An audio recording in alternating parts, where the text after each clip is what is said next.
हरे कृष्ण. स्वागत आहे सर्वांचं. श्री श्री राधा गोविंद इस्कॉन मँगळुरू तर्फे घेतला जाणारा लेव्हल 2 चा अभ्यासक्रम आहे, ज्यामध्ये आपण भगवद्गीतेचा अध्याय 14वा गुणत्रय विभाग योगचं अध्ययन करतो आहोत. वर्गाची सुरुवात आपण मंगलाचरणने करूया. हरे कृष्ण. ओम अज्ञानतिमिरान्धस्य ज्ञानाञ्जनशलाकया चक्षुरुन्मिलितं येन तस्मै श्रीगुरवे नमः. श्रीचैतन्यमनोभीष्टं स्थापितं येन भूतले स्वयं रूपः कदा मह्यं ददाति स्वपदान्तिकम्. हे कृष्ण करुणा सिन्धो दीनबन्धो जगत्पते गोपेश गोपिका कान्त राधाकान्त नमोऽस्तुते. तप्त कांचन गौरांगी राधे वृंदावनेश्वरी वृषभानुसुते देवी प्रणमामि हरिप्रिये. नमः ओम विष्णुपदाय कृष्णप्रेष्ठाय भूतले श्रीमते भक्तिवेदांत स्वामिन् इति नामिने. नमस्ते सारस्वते देवे गौरवाणी प्रचारिणे निर्विशेष शून्यवादी पाश्चात्य देशतारिणे. जय श्री कृष्ण चैतन्य प्रभु नित्यानंद श्री अद्वैत गदाधर श्रीवासादि गौर भक्त वृंद. हरे कृष्ण कृष्ण कृष्ण हरे हरे हरे राम राम राम हरे हरे. हरे कृष्ण. तर सर्वात प्रथम आपण इस्कॉनचे संस्थापक आचार्य कृष्ण कृपामूर्ती भक्तिवेदांत स्वामी श्रीला प्रभुपाद यांना साष्टांग प्रणाम करूया, ज्यांनी आपल्याला समजेल अशा शब्दामध्ये भगवद्गीता आपल्याला समजावून सांगितली आणि त्यांच्या सुगम अशा भाषेमुळेच या ग्रंथाचा आपण अध्ययन करू शकलो. श्री श्री राधा गोविंद इस्कॉन मँगळुरूचे अध्यक्ष नामनिष्ठ दास प्रभूजी यांना सादर प्रणाम. अन्वय माताजींना प्रणाम, ज्यांनी मला भगवद्गीता शिकवली, श्लोकांचा सखोल अर्थही समजावून सांगितला. माझ्या कोहोस्ट मिनल माताजी यांना सादर प्रणाम. उपस्थित भक्तांना सादर प्रणाम आणि सर्वांचं परत एकदा खूप स्वागत. तर आज आपण सर्वांना सर्वप्रथम आषाढी एकादशीच्या खूप शुभेच्छा. काल जसं आपण म्हटलं होतं की एकादशीचा हा दिवस हा विशेष का आहे, की ज्या दिवशी आपल्याला भगवंतांचं अधिक स्मरण करण्यासाठी आपण वेळ काढला पाहिजे, कारण अत्यंत पवित्र असा हा दिवस मानला जातो. जेवढा अधिक हरिनामाचं स्मरण आपण करू शकतो तो करण्याचा सगळ्या भक्तांचा प्रयत्न असायला हवा. आणि आजचा दिवस तर वैष्णवांच्यासाठी खरंच विशेष असतो. तर त्याच निमित्ताने काल अंजली माताजींनीही भजन सादर केलं. आजही अंजली माताजी आणि मंगल माताजी दोघेही सादर करणार आहेत. तर मी विनंती करते प्रथम मंगल माताजींना त्यांनी भजन सादर करावं. हरे कृष्ण. मंगल माताजी माताजी अंजली सादर माताजी प्रणाम. माताजी. बरं, ठीक आहे, चालेल. अंजली माताजी हरे कृष्ण. हरे कृष्ण श्रीराम माताजी. हरे कृष्ण. हा, तुम्ही करता सुरुवात? हो चालेल ना. हा प्रयत्न चालेल. करते नेहमीप्रमाणे प्रयत्न करते. हो हो नक्की. हरे कृष्ण. देव माझा विठुर सावळा, देव माझा विठुर सावळा, माळत्याची माझी या गळा, माळत्याची माझी या गळा, देव माझा विठुर सावळा. विठुरा हे पंढरपुरी, वैकुंठची हे भुवरी, विठुरा हे पंढरपुरी, वैकुंठची हे भुवरी, भीमेच्या काठी डोले भक्तीचा बळा, देव माझा विठू सावळा, देव माझा विठू सावळा. भजनात विठू डोलतो, कीर्तनी विठू नाचतो, भजनात विठू डोलतो, कीर्तनी विठू नाचतो, रंगून जाई भक्तांचा पाहुनी लळा, देवा माझा विठू सावळा. माळत्याची माझी या गळा, माळत्याची माझी या गळा, देवा माझा विठू सावळा. हरे कृष्ण. हरे कृष्ण. हरी बोल, हरी बोल. हरी खूप बोल, छान, हरी खूप बोल. छान माताजी, खूप धन्यवाद छान. माताजी. आता मंगल माताजी. हो माताजी. थोडस 2-3 दिवसापासून जरा घसा खराब आहे, तरी पण हो सेवा हो झाली तर मी हे करणार नाही, म्हणजे प्रयत्न करते माताजी मी. हो, चालेल चालेल. सगळ्या वैष्णवांच्या चरणी माझे दंडवत प्रणाम. माझ्यासाठी प्रार्थना करा माताजी व्यवस्थित. आहेच कृपा माताजी. हो माताजी. हरे कृष्ण. उठ पंढरीचा राजा, वाढ वेळ झाला. उठ पंढरीचा राजा, वाढ वेळ झाला. थवा वैष्णवांचा दारी, दर्शनाची आला. दर्शनाची आला. उठ पंढरीचा राजा.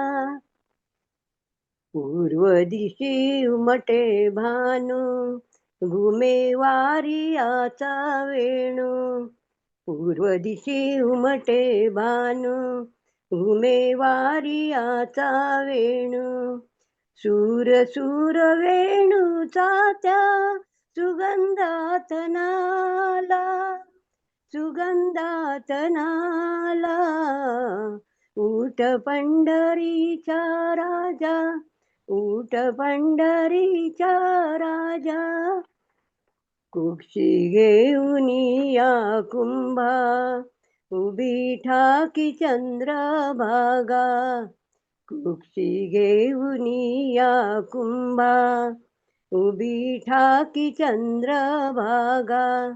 मुख प्रक्षाळावे देवा, गोविंदा गोपाला, गोविंदा गोपाला.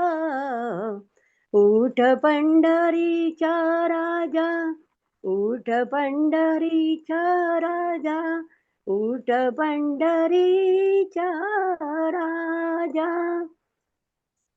पुंडलिक हाका देई, उभ्या राही रखुमाबाई. पुंडलिक हाका देई, हाका देई, हाका देई. उभ्या राही रखुमाबाई. निरांजने घेऊन हाती, सिद्ध आरतीला, सिद्ध आरतीला. उठ पंढरीचा राजा, उठ पंढरीचा राजा. उठ पंढरीचा राजा, उठ पंढरीचा राजा. जय जय श्री चैतन्य, जय नित्यानंद.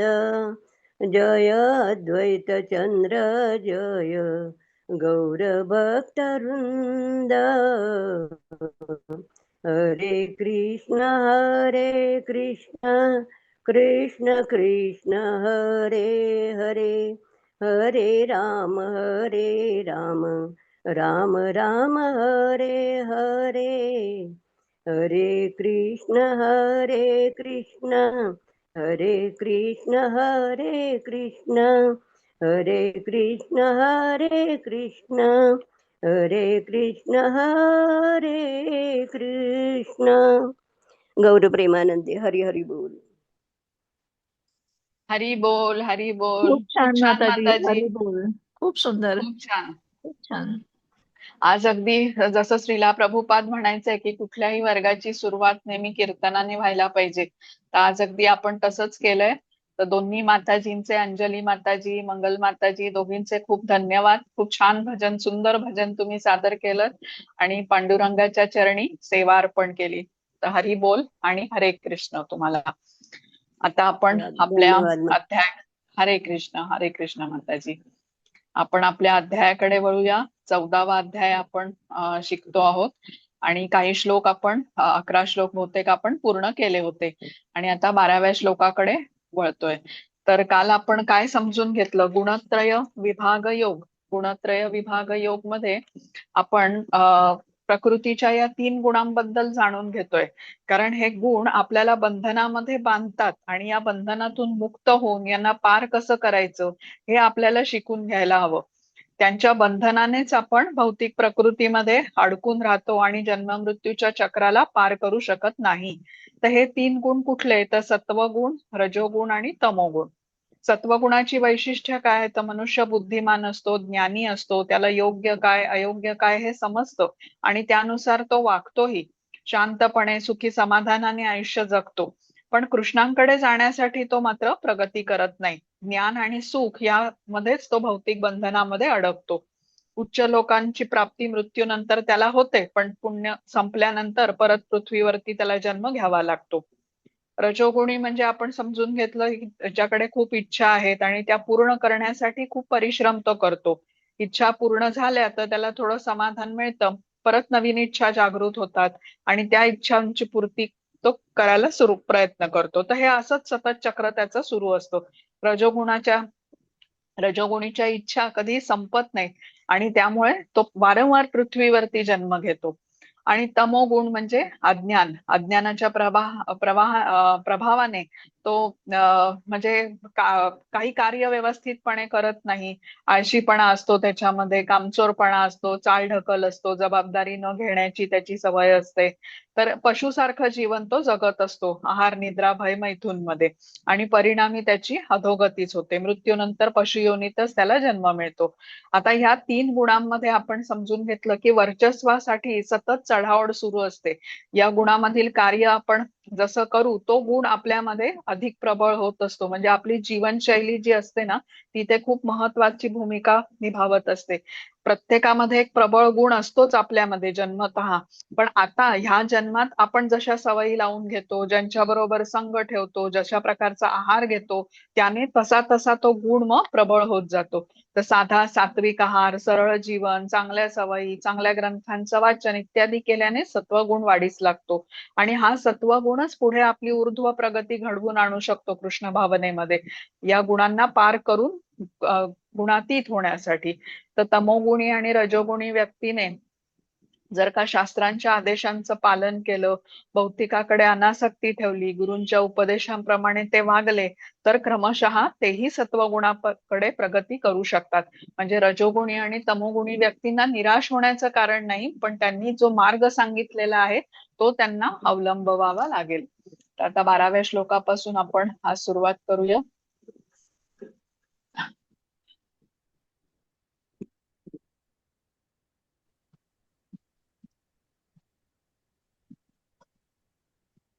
हरे कृष्ण माताजी. हरे कृष्ण. लोभ प्रवृत्तिरारंभ कर्मणामशमस्पृहा रजस्येतानि जायन्ते विवृद्धे भरतर्षभ. हे भरतर्षभ, जेव्हा रजोगुणामध्ये वृद्धी होते तेव्हा अत्याधिक आसक्ती, सकाम कर्म, महत् प्रयास, अनियंत्रित इच्छा आणि लालसा इत्यादी लक्षणे उत्पन्न होतात. हरे कृष्ण. हरे कृष्ण. आपण काल जेव्हा समजून घेतलं रजोगुणाबद्दल तेव्हा आपण जाणून घेतलं की हा रजोगुण पृथ्वीवरती सर्वत्र प्रबळ आहे. माझ्या शरीरासंबंधी ज्या गोष्टी आहेत ना त्याविषयी या रजोगुणीला खूप आसक्ती असते. माझं घर, माझा पैसा, माझी संपत्ती, माझं कुटुंब, सगळं मी आणि माझं, हा जो गुण आहे ना तो म्हणजे रजोगुण. जे आहे त्याच्यापेक्षा अधिक पाहिजे म्हणून खूप खटाटोप तो करतो आणि ते करतानाही काही प्राप्त झालं आणि जे प्राप्त आहे त्याच्यात त्याला समाधान नसतं. आता इथे धृतराष्ट्राचं उदाहरण आपण घेऊ शकतो बघा. राज्यप्राप्तीची प्रचंड लालसा त्याला होती आणि पुत्र मोहही होता. तर हा रजोगुणी जो असतो ना त्याला ज्ञान असतं, शास्त्रांच्या बद्दल त्याला माहिती असते, पण त्यापेक्षा म्हणजे शास्त्रांचं पालन करण्यापेक्षा त्याचं तीव्र आकर्षण हे भौतिकाकडे असतं. ते त्याला या अध्यात्माशी किंवा आध्यात्मिक उन्नतीकडे जाऊ देत नाही. तर आता म्हणजे त्याला कोणी सुचवलं की तू वर्गाला ये किंवा एखादं पुस्तक असं वाच अध्यात्मावरचं, तर तो म्हणतो नाही, मला खूप जबाबदाऱ्या आहेत, त्या पार पाडेन, निवृत्त होईन, तेव्हा मी या गोष्टींकडे वळेन. आणि प्रत्यक्षामध्ये तो निवृत्त कधीच होत नाही, कारण त्याची लाभ प्राप्ती करण्याची इच्छा खूप प्रबळ असते, त्यामुळे तो कार्य करतच राहतो. तर भौतिकाकडे त्याचं आकर्षण अधिक असल्याने हे असं होतं. तर इथे म्हटलंय ना, कर्मणा आशमस्पृहा, म्हणजे शमन होऊ शकत नाहीत अशा प्रबळ इच्छा, लोभ प्रवृत्ती असते. आता कोणाकडे काही जास्त असेल तर त्याला त्याच्यापेक्षा अधिक पाहिजे असतं, आणि इंद्रिय तृप्तीसाठी तो अत्याधिक आतुर असतो. मी म्हणजे शरीर हा असा दृढ समज असणारा जो आहे ना, तो म्हणजे रजोगुणी असतो. आपलं कुटुंब, संपत्ती, धनसंपत्ती याच्याकडे त्याची खूप आसक्ती असते, आणि हे करत असतानाच तो अध्यात्माकडे पूर्ण दुर्लक्ष करतो. आता रजोगुणाचा प्रभाव म्हणजे काम, क्रोध, लोभ या अशुद्धता मोठ्या प्रमाणावर असणं त्या व्यक्तीमध्ये. आणि काम म्हणजे आपण जाणून घेतलं काय, असंख्य कामना, एक कामना पूर्ती होईपर्यंत पुढच्या अनेक कामना तयार असतात मनामध्ये. क्रोध, क्रोध हा नियंत्रण करण्याची भावना आहे. सर्वजण मीच असं सांगतो तसंच वागलं पाहिजे सगळ्यांनी, माझंच म्हणणं सर्वांनी ऐकलं पाहिजे, हे जी नियंत्रण करण्याची भावना आहे ना, ही क्रोधाने होते. त्यानंतर लोभ, लोभ म्हणजे स्वामित्वाची भावना. मी मालक आहे या घराचा, ही जमीन माझ्या मालकीची आहे, हे जे स्वामित्व आहे हे म्हणजे लोभाचा लक्षण आहे. आणि हेच तिन्ही काम, क्रोध, लोभ हे सर्व आसुरी प्रवृत्ती तयार करतात. रावण, हिरण्यकश्यपू, कंस ही अशी अनेक उदाहरणं आपण जाणतो. हे सर्व जे काम, क्रोध, लोभ इत्यादी गोष्टी हे षडरिपू म्हटले जातात ना, मद, मोह, मत्सर, हे आत्म्याचे शत्रू आहेत. आणि या आसुरी प्रवृत्तीमुळेच मनुष्य स्वतःला सर्वश्रेष्ठ मानू लागतो. भगवंतांचं सर्वश्रेष्ठत्व तो स्वीकार करू शकत नाही त्यामुळे, आणि शास्त्रांचं पालन करीत नाही, स्वतःच्या मनाने स्वतःच्या मर्जीने वागतो, शास्त्राच्या विरुद्ध कर्म करतो, विकर्म करतो, आणि भविष्यामध्ये भयंकर परिणामही भोगतो. तसा हा एवढा शक्तिशाली असा रजोगुण आहे. संतुलित राहायला रजोगुण तर क्रियाशीलतेसाठी खूप महत्वाचा आहे. बघा, एखादी गोष्ट आपण जेव्हा ठरवतो ना, तर ती ठरवत असताना, तो पर्याय निवडत असताना आपल्याला सत्वगुण खूप महत्वाचा असतो. म्हणजे बुद्धी असते सत्वगुणी व्यक्तीमध्ये, त्यामुळे कुठला पर्याय निवडायचा ह्याचा चॉईस तो बरोबर करतो सत्वगुणी. पण ऍक्च्युली ते कार्य करत असताना ते पार पाडायला हा रजोगुण खूप महत्वाचा असतो. जसं विद्यार्थ्याने ठरवलं की मी अमक्या कॉलेजमध्ये प्रवेश घेणार, तर रोज त्याला अभ्यास करावा लागतो. किंवा एखाद्या मनुष्याने ठरवलं मला आता व्यायाम करायचा आहे, तो रोज त्याला जे प्रयत्न करावे लागतात ना, हे आव्हान स्वीकारण्याचं जे काम आहे ते रजोगुणामुळे साध्य होऊ शकतं. तर हा संतुलित असला ना रजोगुण, तर तो क्रियाशीलतेसाठी खूप महत्वाचा आहे. पण जेव्हा तो प्रमाणाच्या बाहेर वाढू लागला, जसं जीवनशैली जशी मनुष्याची असेल, म्हणजे तशाच प्रबळ रजोगुणी खूप अति महत्वाकांक्षी लोकांच्या बरोबर जर का संग ठेवला असेल, किंवा अधिक प्रमाणात काम, क्रोध, लोभ त्याचे वाढले असतील, तशीच जीवनशैली तो जगत असेल, तर हा वृद्धिंगत होत राहतो रजोगुण, आणि मग त्याला आळा घालणं कठीण होऊन जातं. जसं आपण म्हणतो ना की उतारावरती कसा धोंडा घरंगळत येतो, खूप पटकन खाली येतो, तसंच या काम, क्रोध आणि लोभ ह्याच्या आहारी गेलेला मनुष्य रजोगुणातून त्याचे अधोगती तमोगुणात होते. आणि तमोगुणामध्ये मग अज्ञानाच्या प्रभावाने तो असं काही करून बसतो ज्याचं मग परिणाम त्याला खरंच खूप भयंकर भोगावे लागतात. तर अशा प्रकारे या त्याच्या कामाच्या आसक्तीमुळे आध्यात्मिक उन्नतीकडे रजोगुणी मनुष्य दुर्लक्ष करतो. आता जे आहे त्याच्या जीवनामध्ये सुख समृद्धी जरी असली तरी त्याची समाधानी वृत्ती नसते. सतत त्याला प्रयत्न करत असा, म्हणजे इच्छा असते काहीतरी अजून चांगलं मिळावं, मनाजोगं फळ मिळावं, यासाठी त्याचे प्रयत्न सुरू राहतात. आता इच्छा असेल त्याप्रमाणे फळ मिळालं तर काही काळ त्याला ते समाधान वाटतं, पण ते फार काळ टिकत नाही, कारण आपण जाणलं की हे जे भौतिक जगातली जी ही सुख असतं हे काही तात्पुरतं टिकणारच असतं.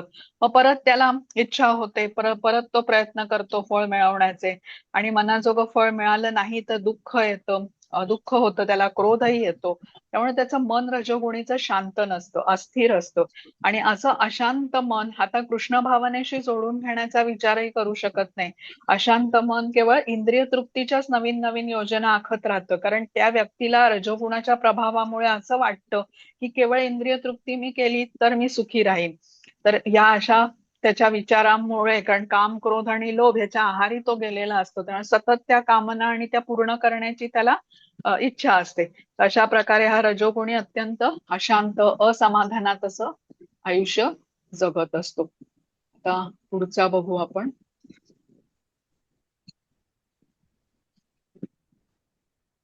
हा, हरे कृष्ण. हरे कृष्ण. अप्रकाश प्रवृत्तिश्च प्रमादो मोह एव च तमस्येतानि जायन्ते विवृद्धे कुरु नंदन. हे कुरुनंदना, जेव्हा तमोगुणामध्ये वृद्धी होते तेव्हा अंधकार, निष्क्रियता, मूर्खपणा आणि मोह हे प्रकट होतात. हरे कृष्ण. हरे कृष्ण.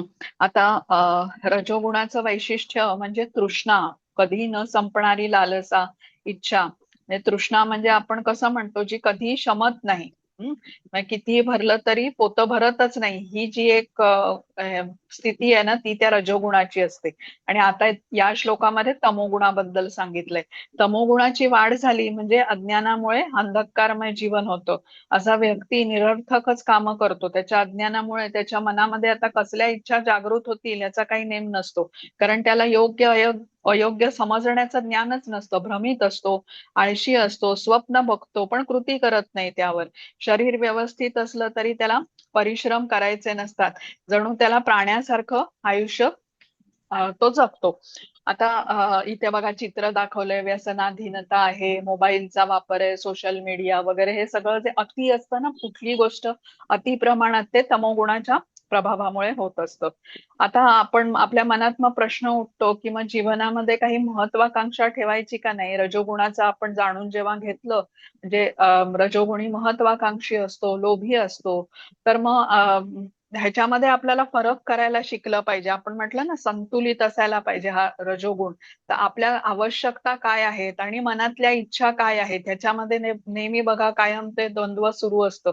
जसं आता एखादा धनाढ्य व्यक्ती असेल, ज्याचा खूप मोठा बिझनेस आहे आणि वेगळी वेगळी त्याची शहरामध्ये किंवा ऑफिसेस आहेत, आणि त्या प्रत्येक ऑफिसमध्ये त्याला जाऊन लक्ष द्यावं लागतं कामावरती. त्यासाठी त्याने आता महागडी गाडी एखादी विकत घेतली, तर ती कशी, ती त्याची आवश्यकता असते. पण आता एखादा नोकरी करणारा सामान्य मनुष्य असेल, तो जेव्हा अशाच प्रकारची मोठी महागडी गाडी घेतो आणि ते सुद्धा कर्ज इत्यादी घेऊन, म्हणजे गरज नसताना एवढा तो खर्च करतो, तर ही कशी, ही अति महत्वाकांक्षा झाली. तर हे ठरवता आलं पाहिजे. आवश्यकता आणि इच्छा याच्यामध्ये खूप अंतर आहे. आवश्यकता म्हणजे जीवन जगण्यासाठी आवश्यक जी गोष्ट आहे, आणि इच्छा तर कशा अनंत असू शकतात. आवश्यकतांची पूर्ती केली जाऊ शकते, पण या इच्छांची पूर्ती करणं मात्र असंभव असतं. आणि बहुतेक वेळा बघा, आवश्यकता या शरीराच्या संबंधी असतात ना, म्हणजे अन्न, वस्त्र, निवारा, आणि त्या खरं तर कमीच असतात. पण ह्या ज्या इच्छा असतात या मनाच्या संबंधित असतात, आणि इथेच हा रजोगुण प्रभाव टाकतो. अमर्याद, कधीही न संपणाऱ्या इच्छा, एक संपली की पुढची इच्छा तयार, ही सगळी रजोगुणाची प्रबलता आहे, त्यामुळेच होतं. जसं बघा, प्रत्येक गोष्टीची एक क्षमता असते ना. आपण बाहेर जाताना आपल्या बरोबर पाण्याची बाटली ठेवतो. 1 लिटरची पाण्याची बाटली आहे, त्याच्यात तेवढंच पाणी येणार, आपण त्यापेक्षा जास्त पाणी त्याच्यात भरू शकत नाही. तसंच प्रत्येकाची क्षमता आहे, सीमित शक्ती आहे. जसं वाहनाचा काहीतरी स्पीड लिमिट दिलेलं असतं बघा, त्यावरती ते स्पीड घेऊ शकत नाही ते वाहन. तसंच आता आपलं शरीर आहे, त्याची एक विशिष्ट क्षमता आहे. या क्षमतेचा पूर्ण वापर आपण करू शकतो कार्य करण्यासाठी.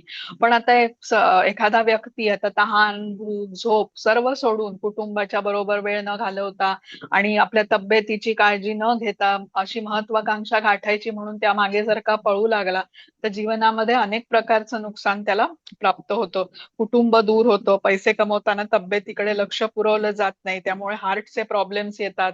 तर रजोगुणामधला हा जो अति लोभ आहे ना, तो मात्र चांगला नाही, त्यासाठी म्हटलं जातं. तर जीवनामध्ये एक प्रकारचं संतुलन हवं, तर रजोगुण हा खूप फायदेशीर असतो.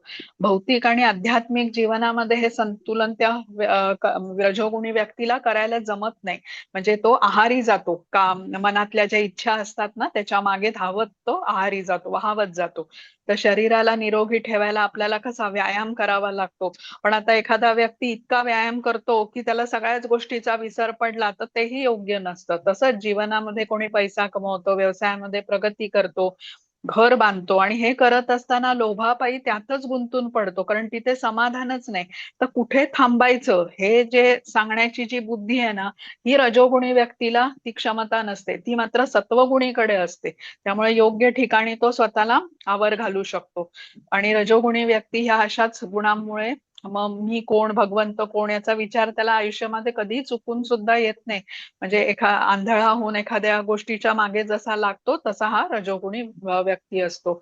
आणि तमोगुणाचं तर आपण जाणूनच घेतलं, निरर्थक कार्य करतो, त्यांचं जीवन तर सगळं पशुवत गेलेलं असतं. आता पुढचा बघूया. हरे कृष्ण. हरे कृष्ण. यदा सत्त्वे प्रवृद्धे तु प्रलयं याति देहभृत् तदोत्तमविदाल्लोकान् अमलान् प्रतिपद्यते. जेव्हा मनुष्याचा सत्वगुणामध्ये मृत्यू होतो तेव्हा तो महर्षींच्या उच्चतर पवित्र ग्रहलोकांना प्राप्त होतो. हरे कृष्ण. हरे कृष्ण. आता इथे या 14व्या श्लोकामध्ये परिणाम सांगितलाय की सत्वगुणात स्थित असलेल्या व्यक्तीचा मृत्यू झाला तर मग मृत्यूनंतर त्याला उच्च ग्रह लोकांची प्राप्ती होते. जे पृथ्वीच्या वरचे लोक आहेत, ऊर्ध्व लोक आहेत, त्यापैकी कुठल्या तरी एका ग्रहामध्ये त्याला वास करायची संधी मिळते. जेवढं त्याचं आता पुण्य असेल, जशी कर्म त्याची राहिली असेल त्याप्रमाणे त्याला त्या ग्रहाची प्राप्ती होते. आणि सत्वगुणी हा रजोगुणी आणि तमोगुणी पेक्षा श्रेष्ठ आहे, शुद्ध गुण आहे 3 गुणांपैकी. त्यामुळे भौतिक जगातला सर्वाधिक शुद्ध गुण तो मानला जातो. तर त्यामुळे सत्वगुणातल्या स्थित व्यक्तीला जेव्हा मृत्यू येतो तेव्हा मृत्यूच्या नंतर महान असे म्हणजे जिथे थोरं भक्त राहतात, महर्षी व्यास करतात, तशा ग्रहामध्ये त्याला, ऊर्ध्व ग्रहामध्ये त्याला वास करण्याची संधी प्राप्त होते. पण आपल्याला माहितीये की ही तात्पुरती व्यवस्था आहे. पुण्याचा संचय संपला त्याचा भोग घेऊन की परत त्याला पृथ्वीवरती यावंच लागतं. आता 15वा बघूया. हरे कृष्ण. हरे कृष्ण. रजसी प्रलयं गत्वा कर्मसंगिषु जायते तथा प्रलीनस्तमसि मूढयोनिषु जायते. जेव्हा मनुष्याचा रजोगुणामध्ये मृत्यू होतो तेव्हा तो सकाम कर्मांमध्ये संलग्न झालेल्या मनुष्यात जन्म घेतो. आणि जेव्हा तमोगुणामध्ये मृत्यू होतो तेव्हा तो पशु योनीमध्ये जन्म घेतो. हरे कृष्ण. हरे कृष्ण. आता या श्लोकामध्ये सांगण्यात आलंय की रजोगुणी व्यक्ती त्याच्या अनेक इच्छा पूर्ण करण्यासाठी पृथ्वीवरती जन्म घेतो, परत सकाम कर्म करतो, म्हणजे वारंवार त्याचा पृथ्वीवरच जन्म होतो.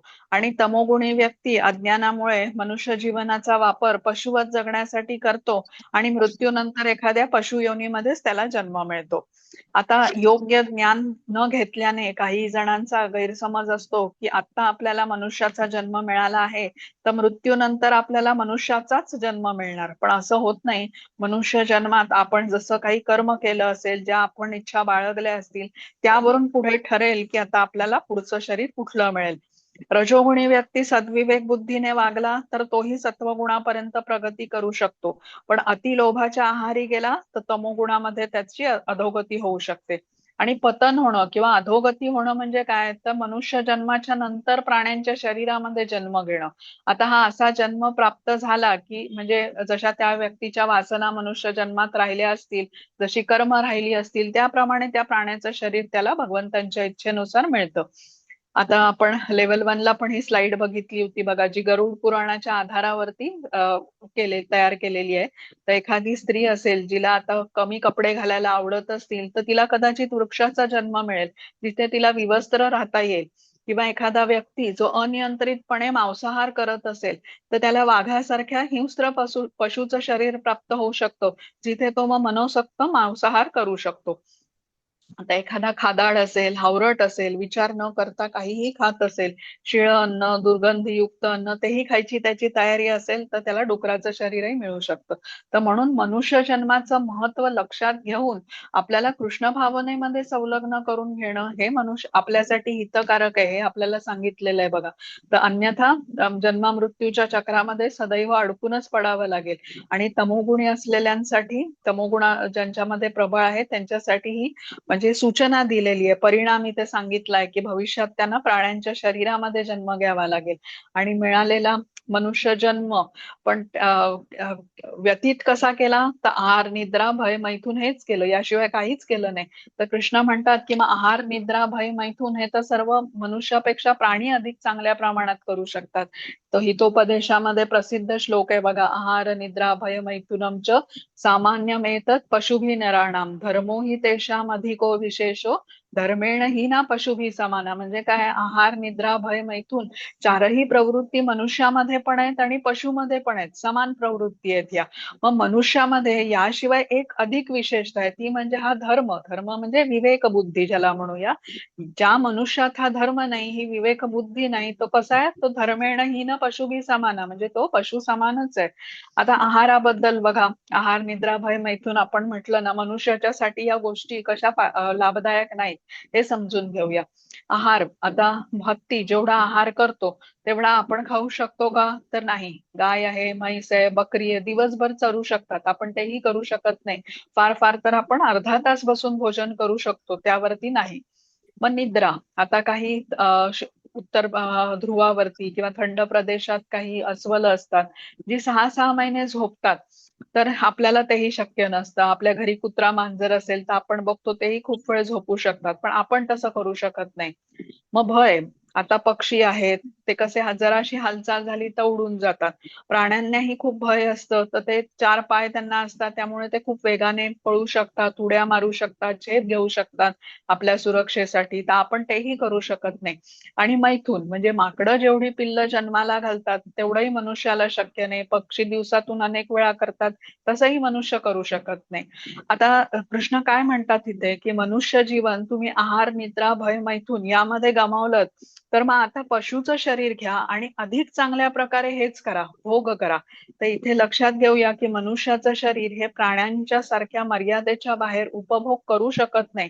आपण प्रमाणाबाहेर आहार घेतला तरी आजारी पडतो, प्रमाणाबाहेर झोपलो तरी आजारी पडतो. आणि बघा, मनुष्याने कितीही प्रगती केली, तंत्रज्ञानामध्ये प्रगती झाली, ती त्याचा उपयोग करून नवीन नवीन इंद्रिय तृप्तीची उपकरणं आली, सुखसोयी निर्माण केल्या मनुष्याने, तरी इंद्रिय उपभोगाची क्षमता मनुष्य वाढवू शकला नाही. म्हणजे जेवढा आहार आपण घेतो तेवढंच ते पोटाची क्षमता नाही वाढवू शकला. तर म्हणजेच आहार, निद्रा, भय, मैथुन या गोष्टींसाठी मनुष्याचं शरीर बनलेलं नाही.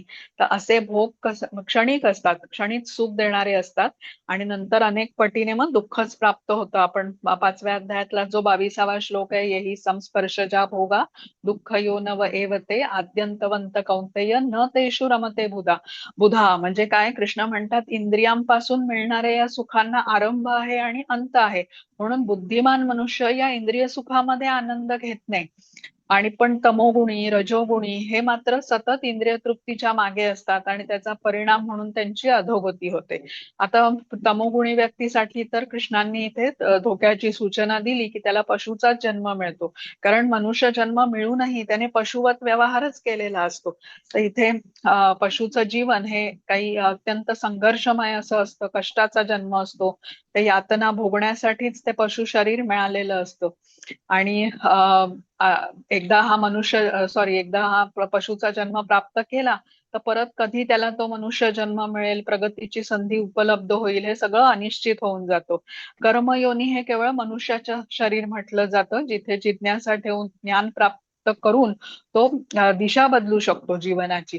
त्या जन्म मृत्यूच्या चक्रातून कायमचा तो बाहेर पडू शकतो. तर त्यासाठी तमोगुणातून प्रथम रजोगुणात आणि रजोगुणातून सत्वगुणात अशी प्रगती करायला हवी. गुरूंची कृपा झाली, गुरूंची भेट झाली, तर त्यांचा उपदेश मानला तर हा तमोगुणी पण 3 गुणांना पार करू शकतो. आपल्याला आता 3 गुणांच्या वरती असलेल्या विशुद्ध सत्वगुणात स्थित व्हा असं कृष्ण सांगतात. आपण लेव्हल 1 मध्ये मृगारीची गोष्ट बघितली होती. मृगारी हा एक शिकारी होता, जो बाण मारून प्राण्यांना अर्धमेलं करून सोडत असे तडफडत. तर मग त्याने नारद मुनींकडून उपदेश घेतला, नारद मुनींची कृपा प्राप्त केली, ज्ञान घेतलं त्यांच्याकडून आणि त्यांचा उपदेश त्याने मानला, हे विशेष आहे. आणि मग स्वतः ते योग्य ते बदल करून आणले. तर त्यामुळे तमोगुणातून त्याची प्रगती विशुद्ध सत्वगुणामध्ये झाली, तो एक वैष्णव भक्त झाला. गुरूंची कृपा असेल तर हे शक्य होतं. स्वबळावरती तमोगुण आणि रजोगुणातून बाहेर पडणं हे खूप अवघड आहे. रजोगुणी तमोगुणी व्यक्तीचं तसंच काही भाग्य असेल, आध्यात्मिक गुरूंची त्याला प्राप्ती होईल, त्याचा उपदेश त्यांनी मानला तर मग तो या बंधनातून बाहेर निघेल. नाहीतर खूप घट्ट असं बंधन आहे हे रजोगुणाचं आणि तमोगुणाचं, जे सोडवणं फार कठीण आहे. आता पुढचा बघूया आपण 16वा. हरे कृष्ण. हरे कृष्ण. कर्मण सुकृतस्याहु सात्विकं निर्मलं फलं रजसस्तु फलं दुःखम अज्ञानं तमसः फलम. पुण्यकर्माचे फळ शुद्ध असून ते सत्वगुणी असल्याचे म्हटले जाते, परंतु रजोगुणांमध्ये केलेल्या कर्माचे फळ दुःख आहे आणि तमोगुणामध्ये केलेल्या कर्माचे फळ मूर्खपणा तथा अज्ञान आहे. हरे कृष्ण. हरे कृष्ण. आता इथे चित्रावरून बघा स्पष्ट होईल सत्वगुणात केलेलं कार्य कसं आहे, रजोगुणात केलेलं कसं आहे आणि तमोगुणात केलेलं कसं आहे. आता या श्लोकामध्ये परिणाम काय होणार आहे याबद्दल कृष्ण ज्ञान देत आहेत. सत्वगुणात केलेल्या कार्याचं फळ शुद्ध असतं, सात्विकम निर्मलम फलम असं म्हटलेलं आहे. रजोगुणात केलेल्या कार्यामुळे दुःख आणि लोभ वाढतो. रजोगुणी कार्य सुरुवातीला सुख पण अंततः दुःखच देतात आणि तमोगुणात केलेलं कार्याचं फळ हे दुःखच दुःख असतं, म्हणजे वर्तमानातही दुःख आणि भविष्यातही दुःखच. तर सत्वगुणी कसं आहे, ज्ञानी आहे, बुद्धिमान आहे, त्यामुळे चुकीची कर्म तो करत नाही. त्यामुळे त्याने केलेल्या पुण्यकर्माचं फळही शुद्ध असतं आणि याचा परिणाम म्हणून त्याला उच्च लोकाची प्राप्ती होते.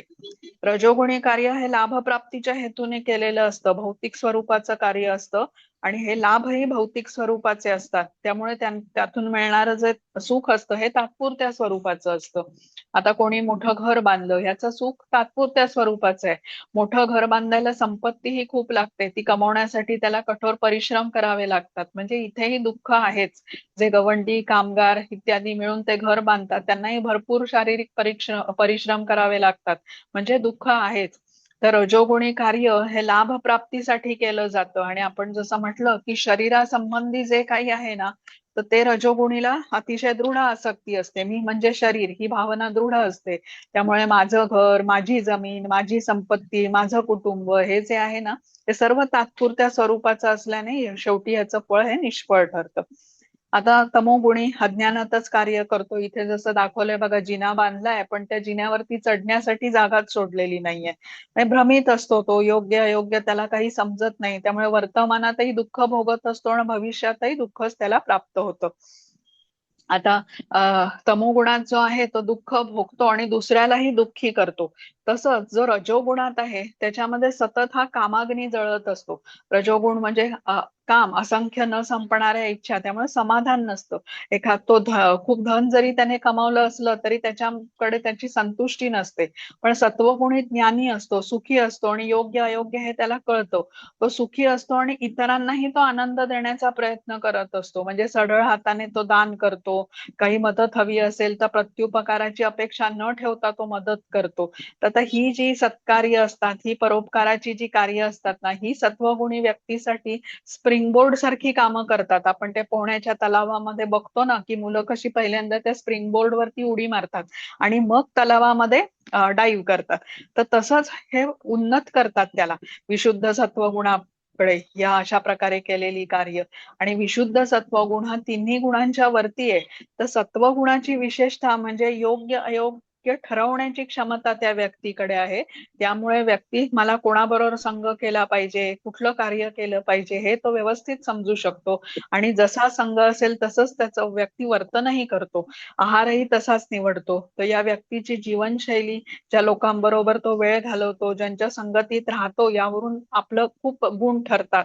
तर त्यामुळे कुठला गुण आपल्यावर प्रभाव टाकणार हे ठरत असतं. म्हणजे तर असंच त्या आपण लहान मुलांनाही सांगतो ना, कोणाबरोबर मैत्री करतो हे बघावं लागतं त्यासाठी. तर आता एखादं विशिष्ट ध्येय गाठायचं असेल, जसं आता कृष्ण भावनेचं ध्येय ज्याला गाठायचंय, गंभीर आहे जो हे ध्येय गाठण्यामध्ये, तर या ध्येयापासून दूर नेतील अशा गोष्टी त्याला करणं योग्य होणार नाही. आणि ज्या गोष्टी मात्र त्याला सहायता करतील या प्रगतीसाठी, ते त्याने करण्याचा प्रयत्न त्याचा केला पाहिजे. तर हा जो रजोगुणी असतो ना, त्याला कुठल्याही गोष्टींमध्ये बघा खूप गर्व असतो, अभिमान असतो. जी गोष्ट त्याला कर्माच्या फळामुळे प्राप्त झाली आहे, प्रारब्धाने प्राप्त झाली आहे. जसं धनसंपत्ती आहे, निरोगी शरीर आहे, सौंदर्य आहे, या गोष्टी पाप पुण्याची फळं आहेत. पण या बाबतीतही त्याला खूप अभिमान असतो. पण सत्वगुणी मात्र तसं नसतो. त्याला जी गोष्ट मिळालेली असते या प्रारब्धामुळे, त्याचा उपयोग तो इतरांच्या कल्याणासाठी, परोपकारासाठी करतो. आणि तमोगुणीला हे मिळालं जरी असेल तरी तो गमावून बसतो. तर हे अशा प्रकारे मग तिघांची जीवनशैली ज्या प्रकारे असते त्याप्रमाणे भविष्यामध्ये त्यांची गतीही तशीच ठरत असते. आता पुढचा बघू आपण, 17वा. हरे कृष्ण. हरे कृष्ण. सत्वात् संजायते ज्ञानम रजसो लोभ एव च प्रमादमोहौ तमसो भवतो ज्ञानमेव च. सत्वगुणापासून वास्तविक ज्ञान उत्पन्न होते, रजोगुणापासून लोभ उत्पन्न होतो आणि तमोगुणापासून प्रमाद, मोह आणि अज्ञान उत्पन्न होतात. हरे कृष्ण. हरे कृष्ण. तर आता आपण समजून घेतलं की जो आधुनिक संस्कृती आहे ही सर्व रजोगुणी आहे. आधुनिक समाजामध्ये रजोगुणाचा प्रभाव खूप जास्त आहे. रजोगुणी कार्य कसं असतं तर सुरुवातीला सुख आणि अंततः दुःख मिळतं. स्त्री पुरुष यांच्यातलं आकर्षण याचं कारणही हा रजोगुण आहे. आणि तरुण पिढीसाठी काही काळ सुख देणारा नंतर तेच त्यांच्या दुःखाचं कारण होतं, हे आपण अनेकदा बातम्यांमध्ये ऐकत असतो किंवा पाहतही असतो अशी उदाहरणं. तर रजोगुणी पैसा कमावताना अतिलोभापायी आपली तब्येतही गमावून बसतो, म्हणजे तिथेही दुःख आहेच. आणि तमोगुणी तर अज्ञानातच आहे, त्यामुळे निरर्थक कार्य करतो. भविष्यातही तो निश्चितपणे दुःख देणारी अशीच कार्य करत असतो. जसं आता दारू पिणं आहे, जुगार खेळून पैसे गमावणं आहे, हे त्याच्यासाठी हितावह नाही आणि त्याच्या कुटुंबासाठीही नाही. पण तरीही तो कार्य करतच राहतो, म्हणजे त्यातून बाहेरच निघू शकत नाही. मूक प्राण्यांना त्रास देणे, त्यांची हत्या करणे, हे सर्व आता या अज्ञानामुळे होत असतं तमोगुणी व्यक्तीकडून. पण सत्वगुणी मात्र यापेक्षा वेगळा आहे. तो ज्ञान घेतो, त्याप्रमाणे विवेकाने वागतो, कृष्ण भक्तीचं ज्ञान घेतो आणि तसं आचरणही करू लागतो आणि मग ह्याच्यामध्ये प्रगती करतो. शांत समृद्ध जीवन जगतो आणि पुढेही क्रमशः उन्नती करत राहतो. रजोगुणी मात्र सदैव अशांत मन आहे. पुरेसं धन असलं तरी लोभ असल्यामुळे सुखी समाधानी राहत नाही. मन शांत नाही, त्यामुळे ज्ञान ग्रहण करायला योग्य परिस्थिती नाही. आणि कृष्ण भावनेचं हे जे ज्ञान आहे ना, आपण कसं म्हणतो की हळूहळू आपण ग्रहण करतो. आता आपण बघा, सर्वांनी 18 दिवसाचा भगवद्गीता समजून घ्या हा वर्ग पूर्ण केला. मग आता आपल्याला लगेच कृष्णांचा उपदेश समजला अशी परिस्थिती होत नाही. तर त्यासाठी आपल्याला वेळ द्यावा लागतो, नियमितपणे श्रवण पठण करावं लागतं. भक्तीची नियामक तत्व जी आहेत, मांसाहार करायचा नाही, जुगार खेळायचा नाही, नशा करायची नाही, अवैध संबंध ठेवायचे नाहीत, हे सगळ्या गोष्टी आपल्याला नियमितपणे सातत्याने कराव्या लागतात. तेव्हा हे ज्ञान आपण हळूहळू ग्रहण करतो. पण रजोगुणी विचार कसा करतो, आता रोज हे सगळं श्रवण पठण करायचं, जप करायचा, म्हणजे मला त्यात 2 तास तरी दिवसातले द्यावे लागतील आणि मग तेवढ्या वेळात माझ्या बिझनेसचं काय होणार, केवढं नुकसान होईल मी 2 तास लक्ष नाही दिले तर, अशा सबबी तो देतो. आणि संधी समोर आली तरी कृष्ण भावनेमध्ये जोडून घेत नाही. निवड तो भौतिकाची करतो, कारण आकर्षण त्याचं भौतिकाकडे अधिक असतं आणि भौतिकामध्येच राहिल्याने परिणामी दुःखच भोगतो. आणि जी पण फळं प्राप्त करतो, जे लाभ त्याला प्राप्त होतात तेही निष्फळच ठरतात. म्हणजे कृष्ण भावनेचं ज्ञान प्राप्त करून घेण्यासाठी सत्वगुण ही पात्रता आहे. आणि श्रीला प्रभुपाद त्यासाठी आपल्याला, श्रीला प्रभुपाद किंवा त्यांच्यासारखे सर्व संत महात्मे आपल्याला हेच कळकळीने सांगत असतात, बघा तुम्ही कृष्ण भावनेमध्ये जोडून घ्या, तेच एक शाश्वत सत्य असं आहे.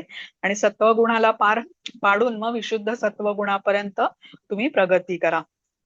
आता हा विशुद्ध सत्वगुण, जसं नावच आपल्याला सांगतंय, पूर्णपणे शुद्ध, म्हणजे या विशुद्ध सत्वगुणामध्ये रजोगुण आणि तमोगुणाचं मिश्रण नाहीये. भौतिक प्रकृतीमधला जो सत्वगुण आहे तो शुद्ध नाही, त्याच्यामध्ये रजोगुण आणि तमोगुणाचं मिश्रण आहे. कारण भौतिक जगात हे तिन्ही गुण आपल्यामध्ये असतातच आणि सतत त्यांच्यामध्ये वर्चस्वासाठी चढाओढ पण सुरू असते. म्हणजे सत्वगुण प्रबळ जरी असला तरी काही प्रमाणात रजोगुण आणि तमोगुणही त्या माणसात असतोच. तसंच रजोगुण प्रबळ असला तरी काही प्रमाणात सत्वगुण आणि तमोगुण असतो. तमोगुण प्रबळ असला तरी काही प्रमाणात सत्वगुण आणि रजोगुण असतो. म्हणूनच रजोगुण आणि तमोगुण प्रबळ असलेल्यामध्ये अल्प प्रमाणात का होईना सत्वगुण असल्यामुळेच त्यांची प्रगतीची आशा आहे. प्रयत्न केले तर तेही सत्वगुणापर्यंत प्रगती करू शकतात. कारण सत्वगुण नसेलच तर मग परिस्थितीमध्ये बदल होणार नाही. अल्प प्रमाणात का असेना तो आहे आणि तोच गुरूंच्या मार्गदर्शनाखाली साधना करून वाढीस लावला जातो. म्हणून म्हटलंय की रजोगुणी आणि तमोगुणीलाही संधी आहे प्राप्त करण्याची. आता काल आपण जो श्लोक जाणून घेतला ना की बीज प्रदान करणारे पिता कोण आहेत तर भगवंत आहेत. सर्वांचे पिता भगवंत आहेत आणि आपण सर्व त्यांची बालक असल्यासारखे आहोत म्हणजे. आणि सर्व बालकांप्रमाणे असलेल्या जीवांना या भौतिक जगातून सुटका करून घेण्यासाठी समान संधी भगवंतांनी दिलेली आहे. परमात्मा म्हणून आपल्या हृदयात ते उपस्थित आहेत. आंतरिक प्रेरणा आपल्याला देतात. बाह्य रूपाने आपल्याला गुरु, भक्तांचा संघ, ग्रंथ इत्यादीद्वारे मार्गदर्शन करतात. म्हणजे भगवंतांसाठी सर्व सम आहेत. ते सत्वगुणी रजोगुणी हा असा भेद करत नाही. पण जो या 3 गुणांना पार करण्यासाठी प्रामाणिक प्रयत्न करतोय त्याची ते विशेष काळजी घेतात. म्हणूनच भक्त वत्सल असं म्हटलं जातं ना कृष्णांना. वत्स हा शब्द कसा गायीच्या वासराला उद्देशून वापरतात. गोवत्स असं म्हटलं जातं. तर गाय आणि तिचं वासरू हा कसा स्नेह संबंध आहे तसंच भक्त आणि भगवंत ह्यांचा संबंध आहे. आणि अशा भक्ताला भौतिक जगातून पार करण्यासाठी भगवंत सर्व प्रकारची सहायता करतात. कारण तो भक्तही भगवंतांना प्राप्त करण्यासाठी शिकस्तीचे प्रयत्न करत असतो. तर जीवाची जेवढी प्रबळ इच्छा असते भगवंतांकडे येण्याची, आपण म्हणतो ना तसेच कृपा भगवंत देतात. तुकाराम महाराजांचा अभंग आहे ना, भेटी लागी जीवा लागलीये आस. तर हा जो ध्यास असतो ना भक्ताचा, जी व्याकुळता असते ती भगवंत पूर्ण करतात. तो विशुद्ध सत्वगुण आहे. आता पुढचा बघू 18वा. हरे कृष्ण. हरे कृष्ण. ऊर्ध्वं गच्छन्ति सत्त्वस्था मध्ये तिष्ठन्ति राजसाः जघन्यगुणवृत्तिस्था अधो गच्छन्ति तामसाः. सत्वगुणी मनुष्य क्रमशः ऊर्ध्वगतीने उच्चतर लोकांमध्ये जातात. रजोगुणी मनुष्य पृथ्वी लोकात वास करतात आणि जे निंद्य तमोगुणात स्थित आहेत त्यांचे नरक लोकात अधपतन होते. हरे कृष्ण. हरे कृष्ण. तर इथे भविष्यामध्ये कुठली गती प्राप्त होणार याबद्दल कृष्णांनी निश्चितपणे सांगितलं. सत्वगुणी मनुष्य मृत्यूच्या नंतर ऊर्ध्व गतीने म्हणजे उच्चतर लोकांमध्ये प्रवेश मिळू शकतो. रजोगुणी व्यक्ती मात्र त्याच्या अनेक इच्छा असतात त्या पूर्ण करण्यासाठी त्याला परत भूलोकावर पृथ्वी लोकावरच वास करायला येतो. आणि तमोगुण जो निंद्य म्हटलेला आहे, निंद्य तमोगुणात स्थित आहे, त्याला तर सूचना भगवंतांनी दिली आहे. नरक लोकात त्याचं अधःपतन होणार कारण तशा प्रकारचं जीवन त्याने जगलेलं आहे. आता पुढचा बघू आपण. हरे कृष्ण. हरे कृष्ण. नान्यं गुणेभ्य कर्तारे यदा द्रष्टानुपश्यति गुणेभ्यश्च परं वेत्ति मद्भावं सोऽधिगच्छति. जेव्हा मनुष्य योग्य रीतीने पाहतो की सर्व कर्मांचा प्राकृतिक गुणांखेरीज इतर कोणीही करता नाही आणि जो या सर्व गुणांच्या पलीकडे असणाऱ्या परमपुरुषाला जाणतो तो माझा आध्यात्मिक स्वभावाला प्राप्त होतो. हरे कृष्ण. हरे कृष्ण. आता हे 3 गुण आपल्यावर प्रभाव कसा टाकतात हे सांगितल्यानंतर कृष्ण आता या गुणांना पार कसं करायचं याबद्दल सांगतायत. तर 7व्या अध्यायामध्ये आपण शिकलोय की दैवी एषा गुणमयी मम माया दुरत्यया. कृष्ण म्हणतात माम एव ये प्रपद्यन्ते मायामेताम तरन्ति ते. म्हणजे जे मला शरण येतात ते या मायेला सहजपणे तरून पलीकडे जातात. अन्यथा या मायाशक्तीला पार करणं दुस्तर आहे. म्हणजे दुस्तर म्हणजे अतिशय अवघड आहे. तर कृष्ण म्हणतात की अर्जुना या मायाशक्तीकडे 3 दोऱ्या आहेत, गुण आहेत आणि त्यांनी जगातील सर्व जीव हे बद्ध होतात. आता पण कृष्ण हे कसे आहेत मायेचे अधिपती आहेत. या बंधनाने ते बद्ध होत नाहीत. ते या 3 गुणांहून वरती आहेत, गुणातीत आहेत. जसं आता कोळी असतो बघा, तो जाळं विणतो आणि तो मध्ये बसलेला असतो त्या जाळ्याच्या, पण तो त्या जाळ्यात अडकलेला नसतो. इतर कीटक आहेत, माशी आहेत, त्या जाळ्याकडे आकर्षित होतात आणि त्या अडकल्या जातात. पण कोळी मात्र जाळ्यापासून वेगळा असतो. तसंच कृष्णांनी जे अचिंत्य भेद अभेद तत्व आपल्याला सांगितलं 9व्या अध्यायामध्ये, नचमस्थानी भूतानी, म्हणजे मी सृष्टीची निर्मिती केली आहे तरी मी सृष्टीपासून अलिप्त आहे, किंवा मी अनेक कार्य करतो, अनेक कर्म करतो, पण त्याने मी लिप्त होत नाही. नमा कर्माने लिंपंती नमे कर्म फले स्पृहा. मला म्हणजे कर्म करून मिळणाऱ्या लाभाचाही मला इच्छा नसते.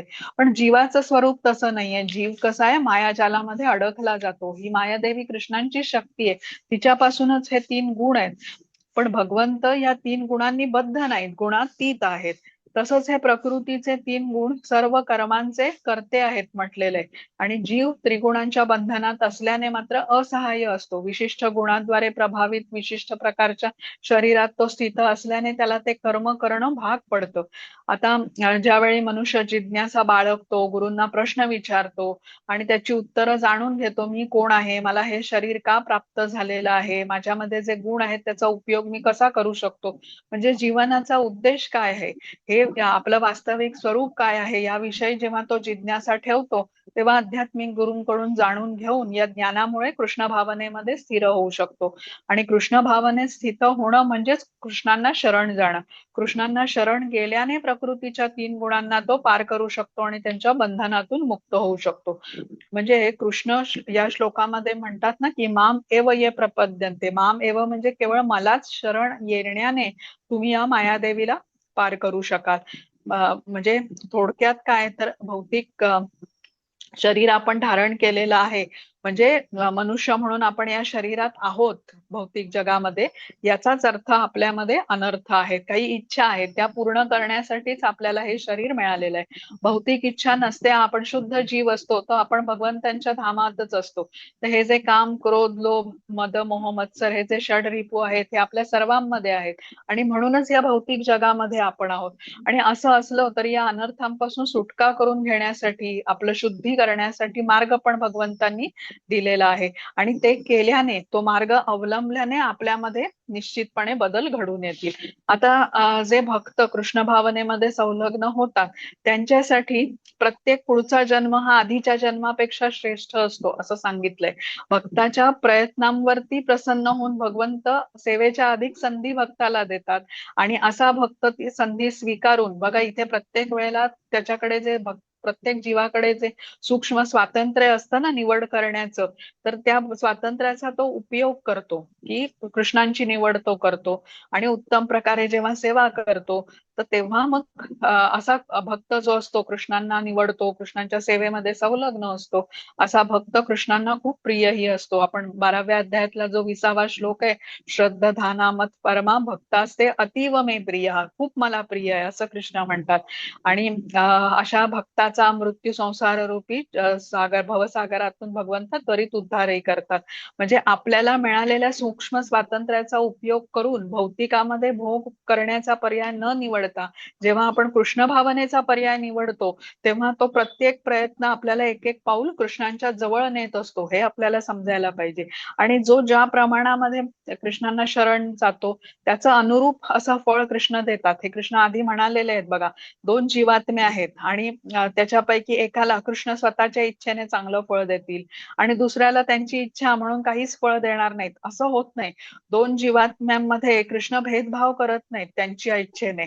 तर जीवात्म्याची जेवढी इच्छा असेल, जेवढे त्या जीवात्म्याचे प्रयत्न असतील, जेवढं कृष्णांकडे समर्पण असेल, त्यानुसार कृष्ण त्याच्यावर कृपा करतात.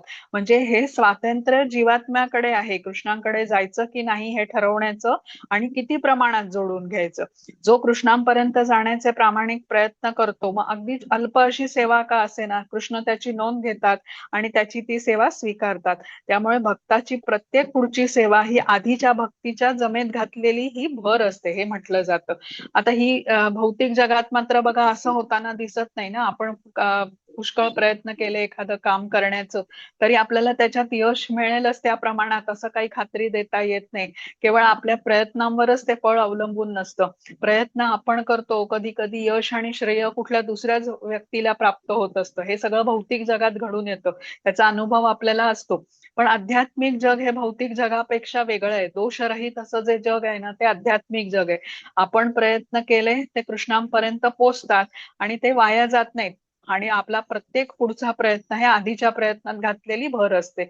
आणि मुख्य म्हणजे आपण हे प्रयत्न करताना आपला भाव काय आहे, किती प्रामाणिकपणे आपण हे प्रयत्न करतोय, हे परमात्मा म्हणून हृदयात स्थित असलेले कृष्ण बघत असतात. 13व्या अध्यायात आपण जाणून घेतलं ना, क्षेत्र आणि क्षेत्रज्ञ, आत्मा आणि परमात्मा दोन्ही क्षेत्रज्ञ आहेत. त्यातली आत्म्याची जाणीव ही त्या शरीरापुरती आहे आणि परमात्मा सर्व क्षेत्रांबद्दल जाणतो, म्हणून त्यांना परम क्षेत्रज्ञ असंही म्हटलेलं आहे. तर आपला प्रयत्न आपण त्यांच्यापासून लपवूच शकत नाही. आणि मुख्य म्हणजे या प्रयत्नामागचा जो हेतू काय आहे, भाव काय आहे, हे परमात्मा जाणतात. कृष्णांच्या प्रती प्रेम आहे म्हणून केलेला हा प्रयत्न आहे, का इतरांना दाखवण्यासाठी, फसवण्यासाठी हा मनुष्य तसं करतोय, हे परमात्मा जाणतात आणि त्या अनुसारच त्याला फळ देतात. म्हणून तो 4थ्या अध्यायात जो श्लोक आलेला आहे, ये यथा माम प्रपद्यन्ते ताम तथैव भजाम्यहम, म्हणजे जो ज्या प्रमाणात मला शरण येतो त्याचं अनुकूल असं फळ मी त्याला प्रदान करतो. तर त्यामुळे सत्वगुणात राहून कृष्ण भावनेत जर का प्रयत्न केले तर यश मात्र निश्चित मिळतं, हे आपल्याला समजून घेता येतं इथे. आता 21वा बघू. हरे कृष्ण. हरे कृष्ण. गुणानेतानतीत्यत्रिन् देही देह समुद्भवान् जन्म मृत्यू जरा दुःखैर विमुक्तो मृतमश्नुते. जेव्हा देहधारी जीव भौतिक शरीराशी संबंधित या त्रिगुणांच्या पलीकडे जाण्यास समर्थ होतो, तेव्हा तो जन्म मृत्यू जरा आणि त्यापासून होणाऱ्या दुःखातून मुक्त होऊन याच जीवनात अमृताचा उपभोग घेऊ शकतो. हरे कृष्ण. हरे कृष्ण. तर या श्लोकात सांगितलंय की जो जीव भौतिक जगात आहे तोही 3 गुणांच्या पलीकडे जाऊ शकतो, जन्म मृत्यूच्या चक्रातून कायमची सुटका करून घेऊ शकतो. 3 गुणांचा प्रभाव जेव्हा आपल्यावरून संपतो, कारण आपण कृष्णांना शरण गेलेले आहोत, कृष्ण भावना भावित झालेले आहोत, तर कृष्णांचं सतत स्मरण ठेवून एक समृद्ध कृष्ण भावना भावित जीवन आपण जगू शकतो. म्हणून इथे म्हटलंय की याच जीवनात अमृताचा उपभोग आपण घेऊ शकतो. आहे त्या वर्तमान शरीरामध्येच कृष्ण भावना भावित कसं होता येईल, हे या श्लोकात कृष्ण सांगतात. आता कृष्ण भावना भावित जीवन मनुष्य जगू लागला म्हणजे प्रकृतीच्या 3 गुणांच्या बंधनातून तो मुक्त झाला. प्रकृतीच्या 3 गुणांच्या बंधनातून मुक्त होण्याचा परिणाम इथे सांगितलाय की तो जन्म मृत्यू जरा व्याधी या दुःखामधून मुक्त होतो, आध्यात्मिक जगाची प्राप्ती करतो आणि याच जीवनात कृष्णांच्या बरोबर जोडलं गेल्याने तर अमृताचं पानही करतो. आपण ही गोष्ट आधी पण समजून घेतली होती बघा, की अग्नीच्या संपर्कात जी गोष्ट येते, अग्नीचा गुणधर्म त्याच्यामध्येही येतो. जसं आपण अग्नीच्या संपर्कात आलेली गोष्ट तप्त होते, म्हणजे तसंच कृष्ण भावनेचा स्वीकार जेव्हा व्यक्ती करतो ना, तेव्हा तोही क्रमशः शुद्ध होऊ लागतो. भगवंतांच्या संपर्कात आल्याने भगवंतांचे जे गुण आहेत ते भक्तामध्ये प्रकाशित होऊ लागतात. सर्व गुणांचे आगार कोण आहेत, उगम कोण आहेत, तर भगवंत आहेत. पण भगवंतांचा गुणातीत हाही एक विशेष गुण आहे. प्रकृतीच्या 3 गुणांच्या ते वरती स्थित आहेत. तो जो शुद्ध भक्त असतो, ज्याच्यातल्या सर्व या अशुद्धता, षटरिपू वगैरे नष्ट होतात, तोही गुणातीत होतो. तोही जीव या 3 गुणांच्या वरती विशुद्ध सत्व गुणामध्ये स्थित असतो. भगवंतांच्या बरोबर जोडून घेतल्यानेच हे भक्ताला शक्य होतं. आणि भगवंतांच्या बरोबर जोडून घेणं म्हणजेच भक्ती योग. आणि भक्ती योगाचं महत्व आता आपण 7 ते 12 हे अध्याय जे बघितले त्याच्यामध्ये समजून घेतलेलं आहे. भगवंतांच्या बरोबर केवळ जोडून घेणं हेच भक्तासाठी महत्व आहे. पुढचं सगळं कार्य भगवंत करतातच, जीवाची इच्छा मात्र तशी असायला हवी. आता पुढचा बघू आपण 21. हरे कृष्ण. कैर्लिङ्गै स्त्रीन् गुणानेतान् अतीतो भवति प्रभो किमाचार कथं चैत्रां स्त्रीन् गुणान् वर्तते. अर्जुनाने विचारले, हे प्रभो, त्रिगुणांच्या अतीत असणारा मनुष्य कोणत्या लक्षणांनी ओळखला जातो, त्याचे आचरण कसे असते आणि तो प्राकृतिक गुणांच्या पलीकडे कसा जातो. हरे कृष्ण. हरे कृष्ण. तर इथे परत बघा अर्जुनाची जिज्ञासा जागृत झालीये. जसे स्थिताधीर मुनींच्या बद्दल त्याने विचारला होता प्रश्न, तसंच इथे गुणातीत बद्दल विचारलेला आहे की जो 3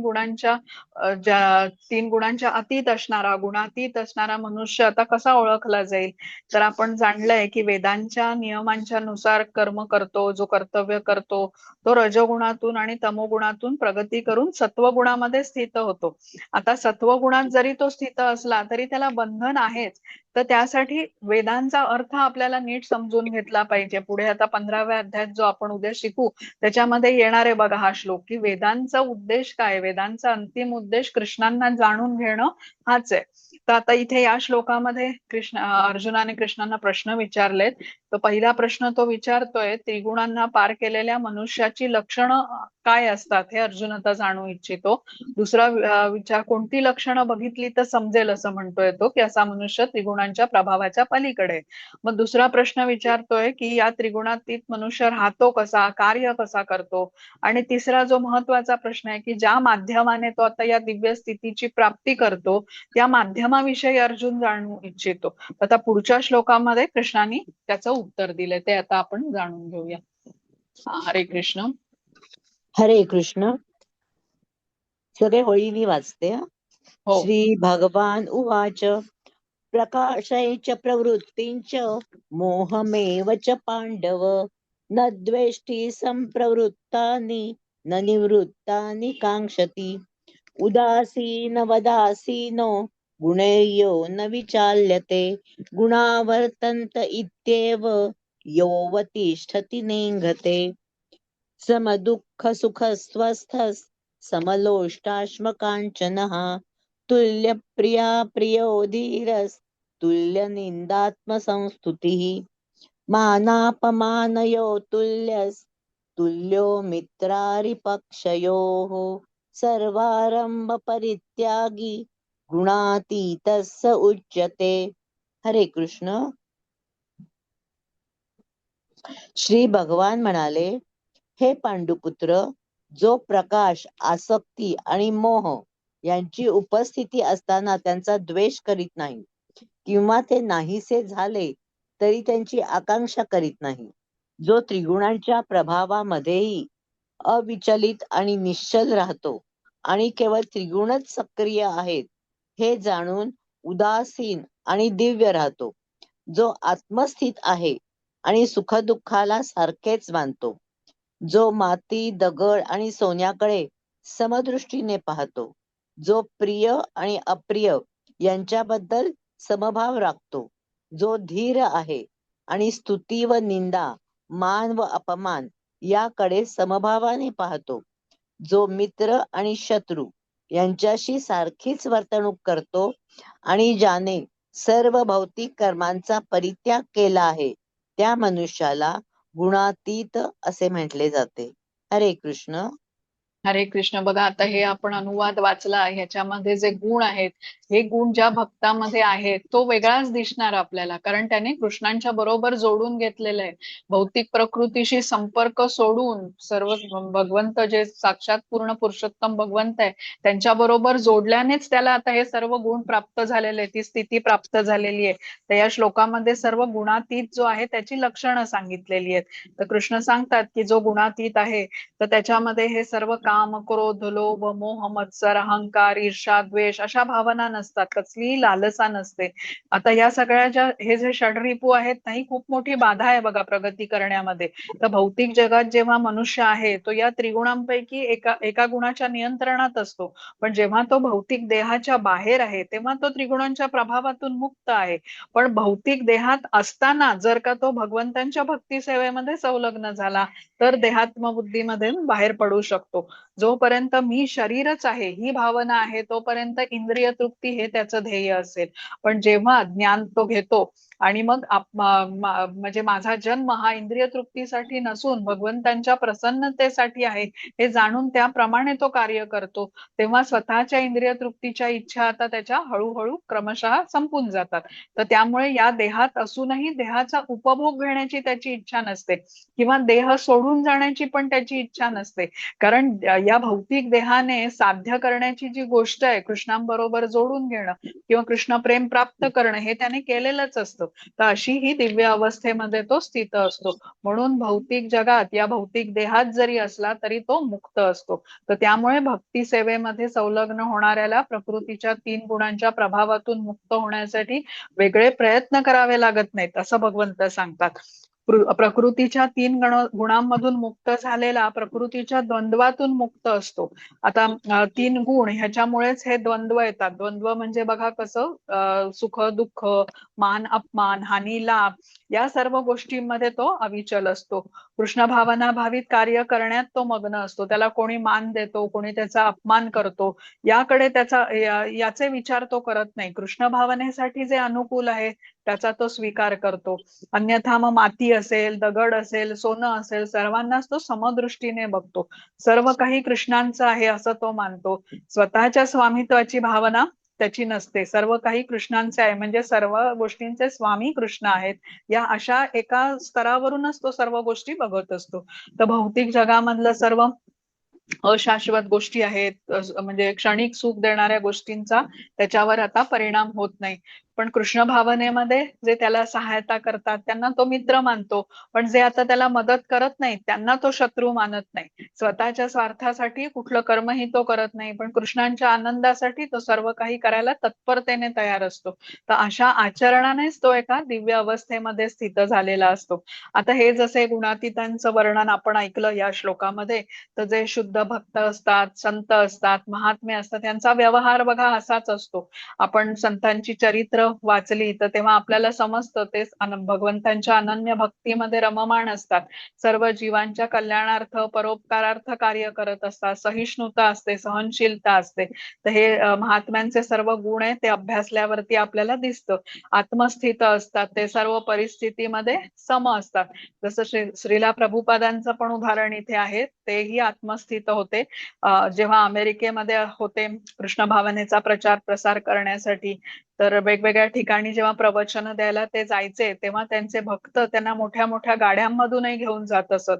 पण जेव्हा आता ते वृंदावनामध्ये येऊन स्थित झाले तेव्हा गोवर्धन परिक्रमेला जात असताना ते बैलगाडीतून जात होते. पण ते दोन्ही परिस्थितीत ते सम राहिले. तर इथे म्हटलंय ना, समलोष्ठ अश्म कांचन, म्हणजे असं नाही की ते सोनं आहे म्हणून उपभोगायचं आणि दगडाला कमी लेखायचं. मग तुल्य, प्रिय, अप्रिय, म्हणजे त्यांच्यासाठी काही खास गोष्टी अधिक प्रिय, काही गोष्टी अप्रिय असं नाही. सामान्य मनुष्याचं कसं असतं, एखादी गोष्ट मला आवडते, ही गोष्ट नाही आवडत असं त्यांचं नसतं. त्यांच्यासाठी गुणातीत जो आहे तो त्याच्यामध्ये हा फरक नसतो. तुल्य निंदा आत्मसंस्तुती, म्हणजे कोणी निंदा करो व स्तुती करो, त्यांचा भाव हा समच असतो. तर अशा प्रकारे सर्व ही गुणातीतांची लक्षणं आहेत, शुद्ध भक्ताची लक्षणं आहेत, ज्याने या प्रकृतीच्या तीन गुणांना पार केलेला आहे कृष्ण भावनेशी जोडून त्याप्रमाणे आचरण करून. आता पुढचा बघूया 26. हरे कृष्ण. हरे कृष्ण.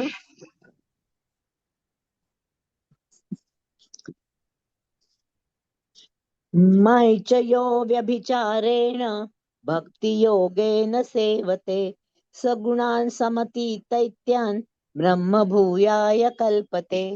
जो मनुष्य सर्व परिस्थितीत एकनिष्ठ होऊन पूर्णतया भक्तीमध्ये संलग्न होतो तो तात्काळ त्रिगुणांच्या पलीकडे जातो आणि ब्रह्म स्तराप्रत उन्नत होतो. हरे कृष्ण. हरे कृष्ण.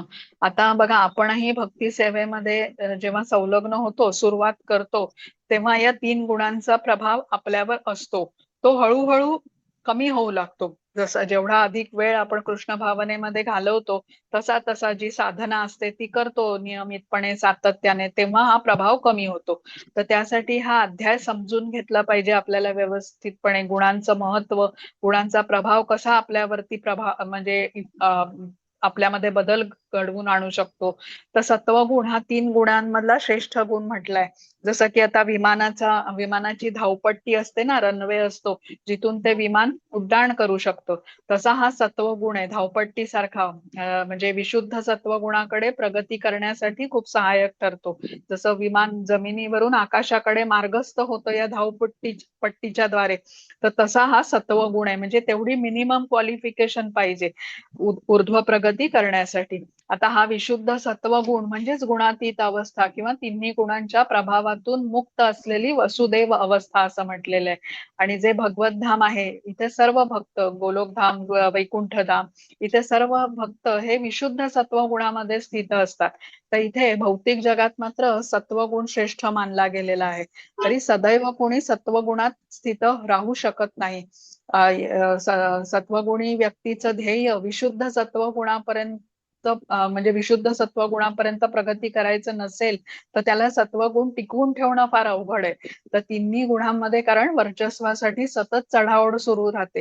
तर त्यामुळे सत्वगुणी व्यक्ती ही रजोगुणाच्या आणि तमोगुणाच्या आहारी जाऊ शकतो. पण विशुद्ध सत्वगुण कसा आहे? जो व्यक्ती या अवस्थे म्हणजे जो भक्त या गुणामध्ये स्थित आहे तो या शुद्ध अवस्थेतच स्थित राहतो. विशुद्ध सत्वगुण हा स्थिरतेचा गुण आहे आणि या उलट प्रकृतीचे 3 गुण यांच्यामध्ये मात्र सतत बदल होत असतो, चढाओढ सुरू असते. कारण प्रकृतीचे ते गुण आहेत आणि प्रकृती कशी आहे, सतत परिवर्तनशील म्हटलं जाते. तर त्यामुळे हे गुण सतत बदलत राहतात, त्यांचा प्रभाव सतत त्या व्यक्तीवरती बदलत राहतो. आता आपण भौतिक जगात राहून 3 गुणांच्या प्रभावामुळे विविध समस्यांना सामोरं जात असतो. प्रत्येक गुणांच्या संबंधित काही ना काहीतरी समस्या आहेतच. तर त्यासाठी रोज आता आपल्याला जे सांगितलं आहे मार्ग श्रवणम, कीर्तनम, स्मरणम, जप करणे, भगवद्गीता श्रीमद भागवतमचं नियमितपणे पठण करणे. तर या सगळ्या गोष्टी आपण जेव्हा अभ्यास करतो तेव्हा 3 गुणांच्या प्रभावातून मुक्त होऊ शकतो. वेगळे काही प्रयत्न आपल्याला करायला सांगितले नाहीये. भक्तिमय सेवा करता करताच या गुणांना आपण पार करू शकतो. आणि ध्रुव महाराजांचं उदाहरण आहे इथे, जे राज्यप्राप्तीच्या इच्छेने तपश्चर्येला गेले होते बघा जंगलामध्ये. सावत्र आईने केलेला अपमान त्यांना सहन झाला नाही. मलाही खूप मोठं राज्य प्राप्त करायचंय, हा रजोगुणी इच्छा होती त्यांची. पण नारद मुनींचा उपदेश त्यांनी मानला. जेव्हा तपस्या केली तेव्हा रजोगुणातून ते विशुद्ध सत्वगुणामध्ये स्थित झाले, म्हणजे गुणातीत झाले. आणि भगवान श्री नारायण यांनी त्यांना दर्शन दिलं तेव्हा त्यांनी सांगितलं की आता मला तुमचं दर्शन झालंय, आता मला इतर काही नको, राज्य प्राप्तीची पण माझी इच्छा नाही. तसंच सावत्र आईच्या प्रती जो द्वेष होता, क्रोध होता, तोही त्यांचा निघून गेला. अशा प्रकारे शुद्ध झाले ते आणि कृष्णांची सेवा करायला मिळावी याशिवाय कसलीही दुसरी इच्छा आता त्यांच्या मनात नव्हती. तर अशा प्रकारे रजोगुणातून विशुद्ध सत्वगुणामध्ये त्यांची उन्नती झाली गुरूंच्या कृपेमुळे, नारद मुनींच्या कृपेमुळे. तसंच तमोगुणातून विशुद्ध सत्वगुणाची प्राप्ती करणारे पण आपण उदाहरण म्हणजे मृगारीचं उदाहरण आपण बघितलं.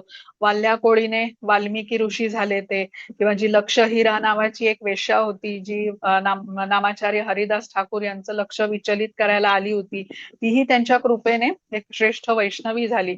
तर म्हणजे तमोगुणी व्यक्तीला प्रथम रजोगुणी, मग सत्वगुणी, नंतर मग विशुद्ध सत्वगुण अशी प्रगती न होता तात्काळ तमोगुणातून रजोगुणाकडे किंवा रजोगुणातून तमोगुणातून विशुद्ध सत्वगुणाकडे किंवा रजोगुणी व्यक्ती ही सत्वगुणाकडे प्रगती करू शकतो. कारण तो कृष्णांची जेव्हा अनन्य भक्ती, इथे अव्यभिचारिणी भक्ती म्हटलंय ना, म्हणजे अनन्य भक्ती ही केली तर त्याला हे साध्य होऊ शकतं. तर हे जे आपण म्हणजे ही उदाहरणं जेव्हा आपण बघतो ना की हे शक्य आहे, तेव्हा हे श्लोकामध्ये सांगितलेलं आपल्याला पटतं. तर देहात्म बुद्धीमधून म्हणजे या त्रिगुणांना पार करून गुणातीत होण्यासाठी कृष्णांनी दिलेला हा मार्ग आहे की आपल्याला भक्ती सेवेमध्ये संलग्न व्हावं लागेल. आणि त्यासाठी काय करायचं हे आपल्याला जो श्लोक 9व्या अध्यायातला 34वा श्लोक, जे भगवद्गीतेचं सार म्हटलं जातं, मन्मना भव मद्भक्तो मद्याजी माम नमस्करू, ज्याच्यामध्ये कृष्ण म्हणतात सदैव माझं चिंतन कर, माझा भक्त हो, मलाच नमस्कार कर. आणि अशा प्रकारे भक्ती सेवेमध्ये संलग्न झाल्याने 3 गुणांना पार होऊन ब्रह्मस्तराप्रत उन्नत होऊ शकतो. आता आपण समजून घेतलंय की जे भगवत धाम आहे त्याची प्राप्ती जरी झाली भक्ताला, तरी भगवंत आणि जीव यांचं अस्तित्व वेगळं राहतं. जीव गुणात्मक दृष्ट्या भगवंतांच्या सारखा जरी त्याने स्थिती प्राप्त केली तरी तो भगवंतांचा अंशच राहतो, म्हणजे सच्चिदानंद स्वरूप तोही प्राप्त करतो शुद्ध भक्त. पण तरी भगवंत हे स्वामी आणि भक्त हा त्यांचा सेवक अशा स्वरूपातच राहतात. भगवंत हे विभू असतात आणि त्यांची सेवा करणं ही अंशाची म्हणजे कर्तव्य असतं.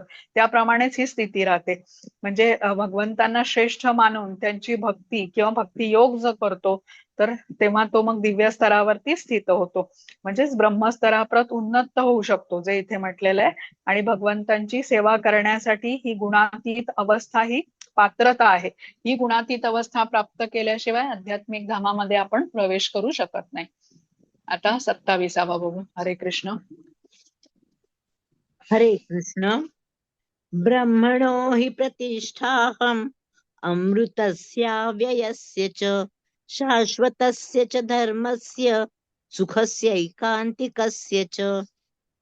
आणि परमसुखाची स्वाभाविक स्थिती असणाऱ्या अमृत, अव्यय आणि शाश्वत निर्विशेष ब्रह्मज्योतीचा आधार मी आहे. हरे कृष्ण. हरे कृष्ण. तर या श्लोकात आपल्याला काय सांगितलंय की जी ब्रह्मज्योती आहे, जो प्रकाश आहे, निराकार ब्रह्मज्योती ज्याला म्हणतात, तर कृष्ण म्हणतात त्याचा आधार मी आहे. म्हणजे यामागे कृष्णांचं जे साकार श्यामसुंदर रूप आहे, या रूपामुळेच निराकार ब्रह्मज्योती आहे. तर जेव्हा बद्ध जीव आध्यात्मिक ज्ञान प्राप्त करून क्रमशः प्रगती करतो, तेव्हा तो भगवंतांच्या ब्रह्मरूप स्तरापर्यंत उन्नत होऊ शकतो, जी आत्मसाक्षात्काराची पहिली पायरी आहे. तर या स्तरावर भौतिक गुणांच्या तो पलीकडे पोहोचलेला असतो. पण ब्रह्मसाक्षात्कार ही परिपूर्ण अवस्था नसते. आता भक्ताची इच्छा असेल तर यापुढे या स्तरावरती स्थित न राहता तो पुढे प्रगती करतो, परमात्मा रूपाचा साक्षात्कार करून घेऊ शकतो आणि त्यानंतर मग भगवान रूपाच्या साक्षात्काराचीही प्राप्ती करून घेऊ शकतो. ईश्वर साक्षात्काराचे 3 टप्पे आपण दुसऱ्या अध्यायामध्ये समजून घेतले होते बघा, ब्रह्मण, परमात्मा आणि भगवान. त्यातला हा जो ब्रह्मण पहिल्या टप्प्यात पहिला टप्पा जो आहे साक्षात्काराचा, ज्यामध्ये कृष्णांच्या सत स्वरूपाचा साक्षात्कार होतो, जो ज्ञान मार्गाने होतो.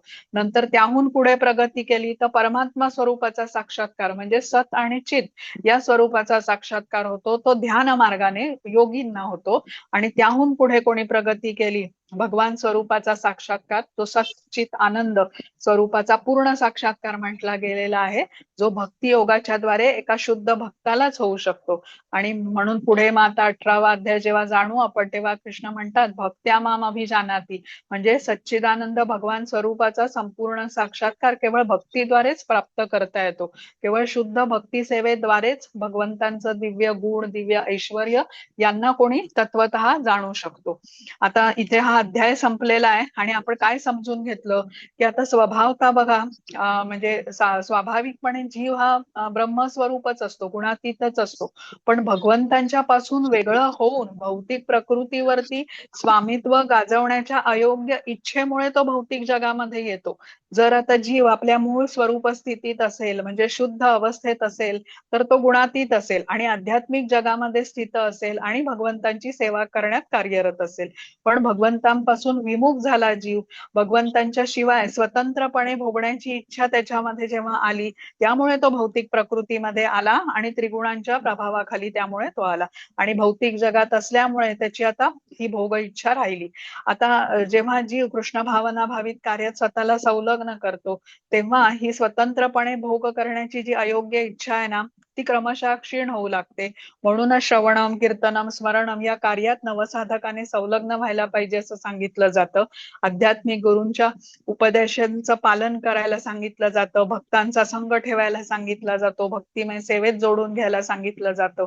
आणि हे असं करत राहिल्याने प्रकृतीवरती स्वामित्व गाजवण्याची जी ही अशुद्ध इच्छा आहे ती दूर होत जाते आणि मग अशी स्थिती येते की भगवंतांच्या सेवे व्यतिरिक्त इतर कुठलीही इच्छा त्या साधकाच्या मनात नसते आणि तेव्हा ही गुणातीत अवस्था त्याने गाठली असं म्हटलं जातं. आता तो भौतिक प्रकृतीच्या 3 गुणांना पार करून 3 गुणांपेक्षा वरती श्रेष्ठ असलेल्या अशा विशुद्ध सत्व गुणामध्ये स्थित होतो, जो गुण आध्यात्मिक जगामधला आहे. आणि या गुणामध्ये जसं विशुद्ध म्हटलं गेलेलं आहे, अत्याधिक शुद्ध पवित्र गुण असल्यामुळे भगवंतांच्या सेवेमध्ये तो रुजू होतो. सर्व अशुद्धता निघून गेल्या म्हणूनच आता पवित्र अशा भगवंतांच्या आध्यात्मिक जगात प्रवेश करायला तो पात्र बनतो. आणि जोपर्यंत अशुद्धता असतील तोपर्यंत त्याला भौतिक जगातच तो जन्म घेत राहील. पण कृष्णांबरोबर संलग्न झाला तर प्रत्येक पुढच्या जन्मात या अशुद्धता घटत जातील आणि क्रमशः तो शुद्ध होत जाईल. आणि मुख्य म्हणजे कृष्ण भावनेमध्ये कोणी किती प्रयत्न करतो, म्हणजे हे आपण ठरवू शकतो, हे आपलं स्वातंत्र्य आहे. हे पूर्व कर्मानुसार जसं पाप पुण्याची कर्मफळं आपल्याला मिळतात ना, कोण कुठे जन्म घेणार, कुठल्या परिस्थितीत घेणार, शरीर निरोगी असणार, कोणी सौंदर्यवान असणार, कोणाला किती धन मिळणार, हे कसं या सर्व गोष्टी ठरलेल्या असतात, कारण ती कर्मफळ आहेत पाप पुण्याची. पण कृष्ण भावनेमध्ये कोण किती जोडून घेतो, कृष्णांच्या किती समर्पण करतो, हे मात्र पूर्णपणे आपल्या हाती आहे, हे पाप पुण्याने ठरत नाही. तर त्यासाठी म्हटलं जातं की आपल्या प्रयत्नांना खूप महत्व आहे. कितीही परिस्थिती असू देत, म्हणजे कठीण, पण कृष्णांकडे जोडून घ्यायचं का नाही हे स्वातंत्र्य भगवंतांनी जीवाला दिलेलं आहे. आणि या सूक्ष्म स्वातंत्र्याचा उपयोग करून जेव्हा तो कृष्णांची निवड करतो भौतिकाच्या वरती, तर त्यावेळेला त्याचा हा प्रयत्न त्याला कृष्ण भावनेकडे म्हणजे कृष्णांकडे घेऊन जायला एक पाऊल जवळ घेऊन जातो. आणि जेव्हा भक्त एक पाऊल भगवंतांकडे जायला उचलतो तेव्हा कृष्ण त्याच्यावर कृपा करून 100 पावलं त्याच्या जवळ येत असतात. ही भगवंतांची दिलेली कृपा आहे. तर इथे आता आपला अध्याय संपलेला आहे. रेकॉर्डिंग मी थांबवते आणि मग आज घेतलेल्या भागावर काही कोणाला शंका